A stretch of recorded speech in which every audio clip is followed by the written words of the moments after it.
কাঠৰ প্লেটত থকা ধুনীয়া তিৰোতাজনী অৱশ্যক কৰি তাইৰ নাম ৰত্ন বৰ ৰূপৱতী সঁচাই তাইৰ লগত কৰি বৰ ভাল লাগে বহুদিনৰ পৰা তাইৰ ওপৰত মোৰ চকু পৰি আছে যোৱাকালি তাই মোৰ প্লেট লৈ আহিছে ভাবিছিলো সহজতে কৰিব নিদিব কিন্তু তাই মোক অলপো বাধাও নিদিলে হেঁপাহ পলুৱাই তাইৰ দেহাটো মই এনজয় কৰিছিলো তাইও খুব সুখী হৈছিল আজি আকৌ অহাৰ প্ৰতিশ্ৰুতি দিছিল আৰু ফোন নম্বৰটো দি কৈছিলো দিনৰ সময়ত কৈ ৰাতি আৰু ৰাতিপুৱা ফোন নকৰিবা সেইখিনি সময়ত মোৰ হাজবেণ্ড ঘৰতে থাকে আজি পিছে মোৰ এক্স ৱাইফ অহাৰ কথা তাই ইলেকশ্যনত জিকি এইবাৰ বিধায়িকা হৈছে যোৱা ৰাতি ফোন কৰিছিল তাইৰ হেনো হাজবেণ্ড ডুবাইলৈ গৈছে সেয়েহে এবাৰ মোক লগ কৰাৰ কথা ভাবিছে মাজে মাজে যদিও ফোনত তাইৰ লগত কথা পাতো তথাপি এবাৰ কাষত লগ কৰাৰ কথাই বেলেগ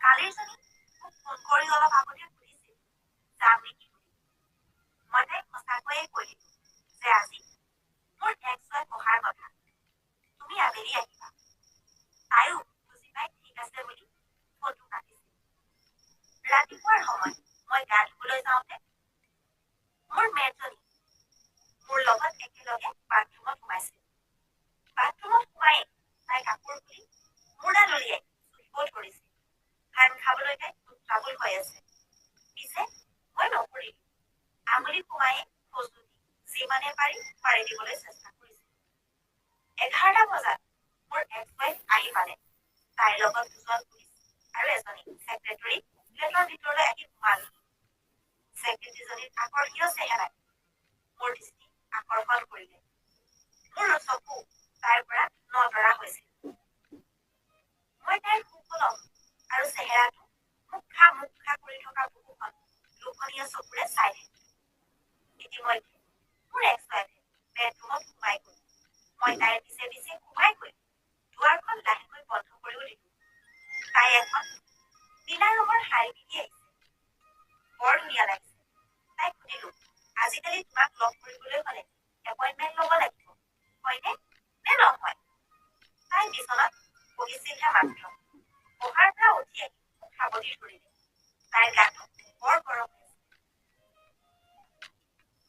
টাৱাখন আৰু গৰম কাপোৰৰ ওপৰতে স্পৰ্শ কৰাৰ পিছত সেইখনৰ গৰমে যেন মোক পুৰিহে পেলাব মই বেকাবুকৈ কৰিলো তাইও হয়তো বহুদিনৰ পৰা মোৰ হাত খাবলৈ উত্ৰাৱল হৈ আছে সেয়েহে মোক সাৱধি তাই মোৰ গোট দুটা চুহিবলৈ আৰম্ভ কৰিছে তাই ক'লে সোনকালে কৰাও বুলি যা ইহঁতকেইটা ৰৈ আছে আৰু এটা বেলেগ প্ৰগ্ৰেমো আছে মই তাইৰ শাৰীখন খুলিব বিচৰাত তাই ক'লে খুলিব নালাগে এই বুলি কৈ তাই শাৰীখন তলত ধৰি দাঙি উলিয়াই দিলে মই লৰালৰিকৈ পেণ্টটো খুলি তাইক বিচনাত শুৱাইও ললো তাই দুয়োখন কৰি মেলি ক'লে জোৰ জোৰকৈ কৰি সকলোখিনি শেষ কৰি মোক ফালি দিলা সঁচাকৈয়ে তাইৰ ওপৰত মোক এনেকুৱা দয়া আহিছিল লাহে লাহে মই কৰিবলৈ আৰম্ভ কৰিলো মস্তডাল সোমোৱাই মই যি ধৰণে মাৰত দিব ধৰিলো তাইক আৰু এটা মুখত লৈ নিজৰ হাতেৰে হেঁচি ধৰিলে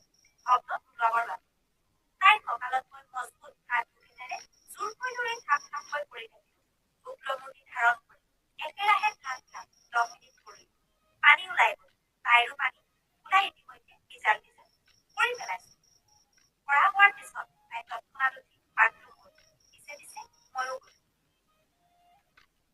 গৈ তাইৰ মুখত ধুই মেলি চাফা কৰি দিলো তাৰপিছত তাইক অলপ কথা পাতিম বুলি কৈ লৰালৰিকৈ ওলাই গুচি গ'ল পিছদিনৰ পৰা ছেক্ৰেটাৰীজনীয়ে নাচি নাচি যোৱা অভিলাষখন চাই মই ভাবুকৈ চুপাত বহি থাকিলো এই সময়তে মেঘজনীয়ে দুৱাৰখন বন্ধ কৰি দিলে তাই আহি মোৰ সন্মুখত মজিয়াতে বহি পৰে মই পোহৰ পোৱা হয়নে মই আশাবাদ আঁতৰ কৰাৰ চেষ্টা কৰি আছো মেঘজনীয়ে মোৰডাল খামোচ মাৰি ধৰিলে আৰু এখন হাতেৰে টেক্সিটো ওপৰলৈ টানি খুলি পেলালে মই তাইক ক'লো মই এতিয়া আৰু নোৱাৰো তাই ক'লে চিন্তা নকৰিবা তাই মোৰ পেটৰ চেইন খুলি কুচমুচ খাই শান্ত হৈ থকা হাতিয়াৰডাল উলিয়াই চুহিব ধৰিলে মই তাইক ঠেলা এটা মাৰি বিচনাত বাগৰ দিওঁ বুলি কৈ বেডৰুমলৈ আহিলো তাইও মোৰ পিছে পিছে আহিল বিচনাত বাগৰ দি মই অফিচত ফোন কৰি অফিচৰ খবৰ ল'লো 5খন ৰেষ্টুৰেণ্টৰ কাম তীব্ৰগতিত চলি আছে বুলি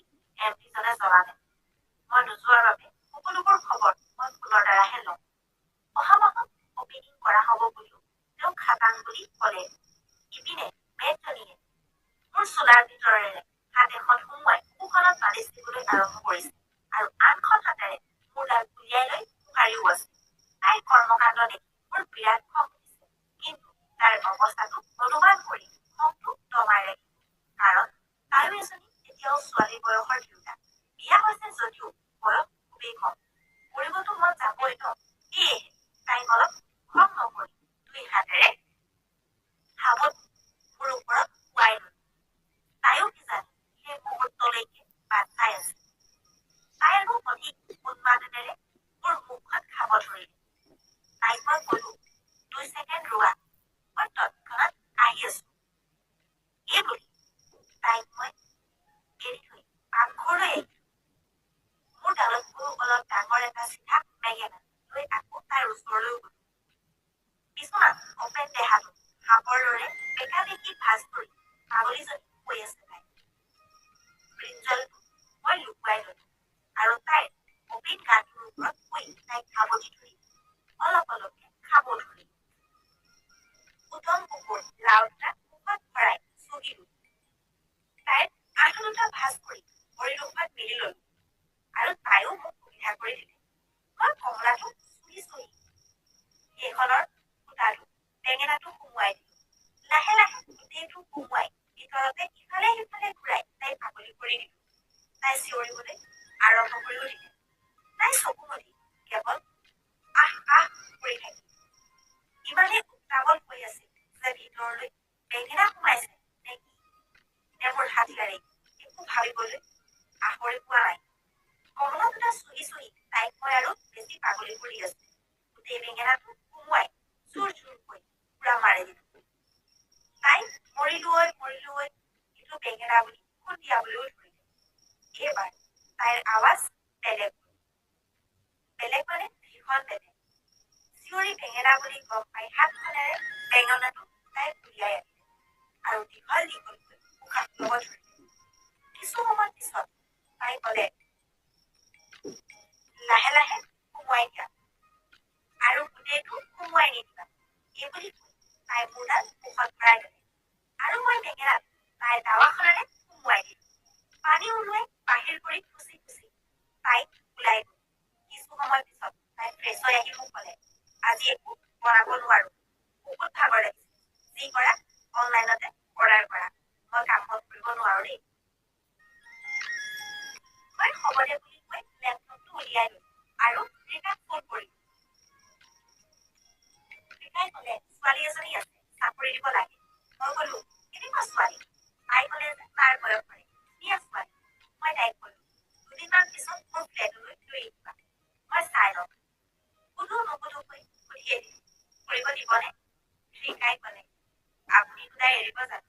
সেইটোও হয়। মই ঠিক বুলি ক'লো। এইজনীয়ে মোৰ সকলো কথা কিন্তু গম পাইছে, মই কি বিচাৰো কি নিবিচাৰো। তাইক এবাৰ এনেই সুধিলো, এতিয়া তুমি আহিবা নেকি?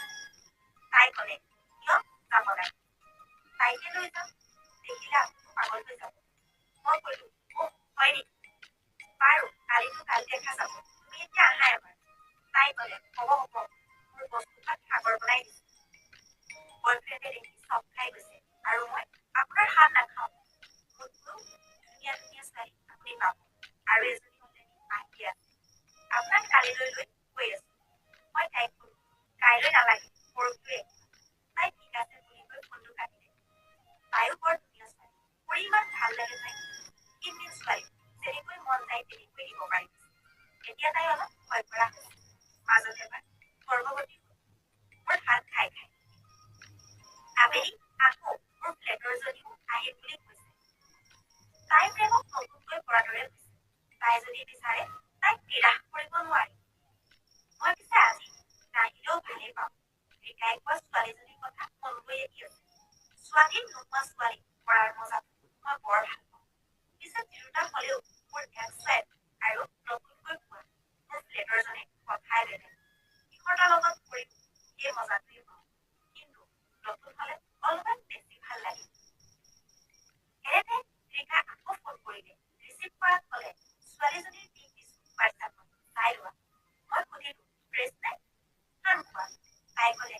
একদম ফ্ৰেছ হোৱাটছআপ চাই দেখিলো এখন টকটকীয়া ফটো